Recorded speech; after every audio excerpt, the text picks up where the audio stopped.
ঠিক এই কারণে অর্ধনারীশ্বর রূপে দেখা দেন মহাদেব, জানাচ্ছে শিব পুরাণে। আমরা সাধারণত শিবলিঙ্গ রূপে শিবের পুজো করে থাকি, কিন্তু শিব পুরাণে শিবের অষ্টমূর্তি উল্লেখ পাওয়া যায়। নানান স্বরূপে শিবের পুজোর কথা বলা হয়ে থাকে। শিবের বিভিন্ন স্বরূপের মধ্যে অন্যতম হল অর্ধনারীশ্বর রূপ। এই স্বরূপের অর্ধেক অংশ জুড়ে রয়েছেন শিব এবং অর্ধেক অংশে শক্তি বিরাজমান। ব্রহ্মার সামনে নিজের এই স্বরূপ প্রকট করেন দেবাদিদেব। শিব ও পার্বতীকে একসঙ্গে প্রসন্ন করার জন্য অর্ধনারীশ্বর স্বরূপের পুজো করা হয়ে থাকে।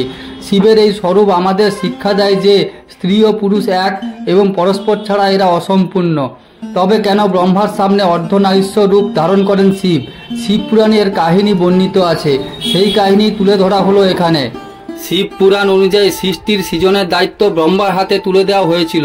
সে সময় শুধুমাত্র বিষ্ণু ও ব্রহ্মাকেই অবতারিত করেছিলেন শিব। তখনও এরপর ব্রহ্মা সৃষ্টি রচনা শুরু করেন। তিনি বুঝতে পারেন যে তার সমস্ত সৃজন জীবন শেষ হওয়ার সঙ্গে সঙ্গে নষ্ট হয়ে যাবে এবং প্রতিবার তাকে নতুন করে সংসার রচনা করতে হবে। এমন হলে সৃষ্টির বৃদ্ধি কিভাবে সম্ভব তা নিয়ে ব্রহ্মা চিন্তিত থাকেন। তখন আকাশবাণী হয় যে তিনি যেন মৈথুন অর্থাৎ প্রজনন সৃষ্টি নির্মাণ করেন, এর ফলে সংসারকে ভালোভাবে চালনা করা যাবে।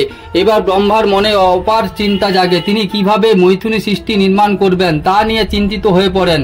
চিন্তা ভাবনা করে শিবের কাছে পৌঁছান ব্রহ্মা। তপস্যা করে শিবকে প্রসন্ন করেন তিনি। ব্রহ্মার তপস্যায় প্রসন্ন হয়ে শিব অর্ধনারীশ্বর রূপ ধারণ করেন।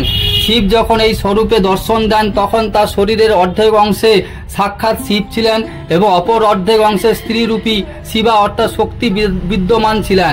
নিজের অর্ধনারীশ্বর স্বরূপের মাধ্যমে ব্রহ্মাকে প্রজননশীল প্রাণীর সৃজনের অনুপ্রেরণা দেন মহাদেব।